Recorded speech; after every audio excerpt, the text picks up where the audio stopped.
Hi കൂട്ടുകാരെ, നമ്മളിന്ന് ഈ വീഡിയോയിൽ വന്നിരിക്കുന്നത് ഒരു അൺബോക്സിങ് വീഡിയോ ആയിട്ടാണ്. ഒരു മിഡ് റേഞ്ചിൻ്റെ അൺബോക്സിങ് വീഡിയോ. ബ്രാൻഡ് വരുന്നത് വോൾട്ടനാണ്. 5 ഇഞ്ചാണ് വരുന്നത് ഈ ഒരു മിഡ് റേഞ്ചിന്. നമ്മൾ ആദ്യമായിട്ടാണ് ഒരു മിഡ് റേഞ്ച് വാങ്ങി ഉപയോഗിക്കുന്നത്.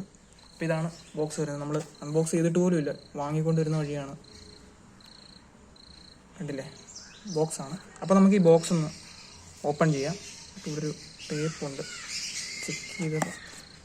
Okay, box open. ഇതായിരിക്കുന്നു നമ്മുടെ വോൾട്ടൻ മിഡ് റേഞ്ച്. ബോക്സിൽ കാര്യമായിട്ടൊന്നുമില്ല.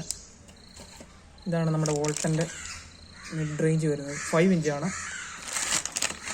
ഇപ്പോൾ ഈ ഒരു പാക്കേജിൽ മൊത്തം പ്രിൻറ്റ് ചെയ്തിരിക്കുകയാണ് വോൾട്ടൻ എന്ന് പറഞ്ഞുകൊണ്ട്.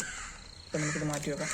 കണ്ടോ, ഇതാണ് നമ്മുടെ വോൾട്ടൻ്റെ മിഡ് റേഞ്ച് സ്പീക്കർ. നമ്മൾ ആദ്യമായിട്ടാണ് ഉപയോഗിക്കുന്നത്. എനിക്കറിയില്ല ഇതിൻ്റെ ക്വാളിറ്റിയെക്കുറിച്ചൊന്നും, ഞാൻ എക്സ്പീരിയൻസ് ചെയ്തിട്ടുമില്ല, ആദ്യമായിട്ടാണ്.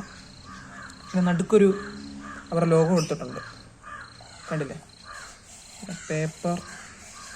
പിന്നെ ഇതിൻ്റെ സ്പെക്കിനെ കുറിച്ച് പറയുകയാണെങ്കിൽ ബാക്കിൽ കൊടുത്തിട്ടുണ്ട്, വോൾട്ടൻ എന്ന് പറഞ്ഞുകൊണ്ട് കൊടുത്തിട്ടുണ്ട്. പിന്നെ വോൾട്ടൻ സൗണ്ട് സൊല്യൂഷൻ എന്ന് പറഞ്ഞിട്ടൊരു എടുത്ത് കൊടുത്തിട്ടുണ്ട്. പിന്നെ 20 watts max music power, 20 MP1 mid range, 4 ohms impedance. പിന്നെ അവരുടെ ബ്രാൻഡിങ് ലോഗോ ഇവിടെ കൊടുത്തിട്ടുണ്ട് വോൾട്ടൻ്റെ. പിന്നെ മെയ്ഡ് ഇൻ ഇന്ത്യ ആണെന്നും അവകാശപ്പെടുന്നുണ്ട്.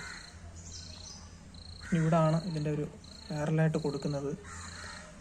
പിന്നെ അതിൻ്റെ നെഗറ്റീവ് പോസിറ്റീവൊന്നും കൊടുത്തിട്ടില്ല കേട്ടോ, കണ്ടാലേ അറിയാം. നെഗറ്റീവ് പോസിറ്റീവിൻ്റെ ഒരു അടയാളം പോലും കൊടുത്തിട്ടില്ല. അതൊക്കെ സൂക്ഷിച്ച് തന്നെ കൊടുക്കേണ്ടി വരും. പിന്നെ ഇവിടെ ഒരു ബാർകോഡൊക്കെ കൊടുത്തിട്ടുണ്ട്. പിന്നെ ഇവിടെ മൊത്തം കവറാണ് കേട്ടോ, കവറിങ് ആണ്. നമ്മുടെ സ്പീക്കറുകളിലാണ് ഇങ്ങനൊരു ഇതൊക്കെ വരുമല്ലോ, അതൊന്നും വരുന്നില്ല. മൊത്തം കവറിങ് ആണ്, മിഡ് റേഞ്ച് ആയതുകൊണ്ട്. പിന്നെ ഗായ്സ്, ഇതിനെക്കുറിച്ച് പറയുകയാണെങ്കിൽ എനിക്ക് പറയേണ്ട കാര്യം എന്ന് പറഞ്ഞാൽ ഒരു പേപ്പർ ക്വാളിറ്റിയാണ്. സത്യത്തിൽ ഒരു ക്വാളിറ്റി എനിക്ക് ഫീൽ ചെയ്യുന്നില്ല. എന്താണെന്ന് വെച്ചാൽ ഈ ഒരു പ്രൈസിൽ ഒരു ക്വാളിറ്റി എനിക്ക് ഫീൽ ചെയ്യുന്നില്ല. ഒരു വലിയ ക്വാളിറ്റി ഒന്നുമില്ല.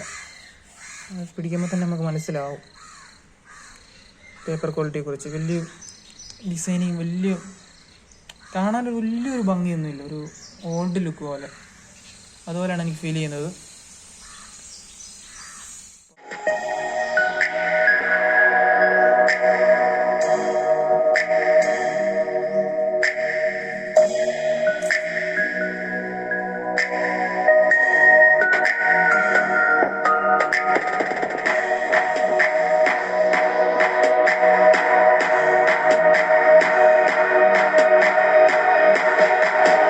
ഇതാണ് വോൾട്ടൻ മിഡ് റേഞ്ചിൻ്റെ ഒരു സൗണ്ട് ടെസ്റ്റിംഗ് ക്വാളിറ്റി വീഡിയോ. നമ്മൾ ഫോണിൽ കേൾക്കുന്ന പോലെയല്ല, ഒരു ഹെഡ്ഫോണോ ഹെഡ്സെറ്റോ ഒക്കെ വെച്ച് ഉപയോഗിച്ചാൽ നമുക്കൊരു മാക്സിമം അതിൻ്റെ ഒരു ഏകദേശം ഒരു ഐഡിയ നമുക്കിതിൽ കിട്ടും. അപ്പോൾ അതിനൊരു പരിധിയൊക്കെ ഉണ്ട്, നമ്മൾ നേരിട്ട് കേൾക്കുന്നതിലും വ്യത്യാസമുണ്ട്. പിന്നെ ഈ ഒരു പ്രൈസിൽ അത് ഓക്കെയാണ്. പിന്നെ വോൾട്ടൻ്റെ പല മിഡ് റേഞ്ചിൻ്റെയും പല സ്പീക്കറുകളിലും പല പ്രൈസുകളിലും ഉണ്ട്, അത് ഓക്കെയാണ്. പിന്നെ എന്ന് പറഞ്ഞാൽ ഈ ഒരു പ്രൈസിലത് അതിൻ്റെ പേപ്പറും കൂടി കുറച്ചും കൂടി ഇമ്പ്രൂവ് വരാമായിരുന്നു. അതും കൂടി നോക്കിയായിരുന്നെങ്കിൽ കുറച്ചും കൂടി നന്നായേനെ. ഇപ്പോൾ ഇതുപോലുള്ള മറ്റ് വ്യത്യസ്തമായ വീഡിയോസുകൾ നമ്മുടെ ചാനലിൽ അപ്ലോഡ് ചെയ്യുന്നതായിരിക്കും. അപ്പോൾ അടുത്ത വീഡിയോ കാണാം. ബൈ.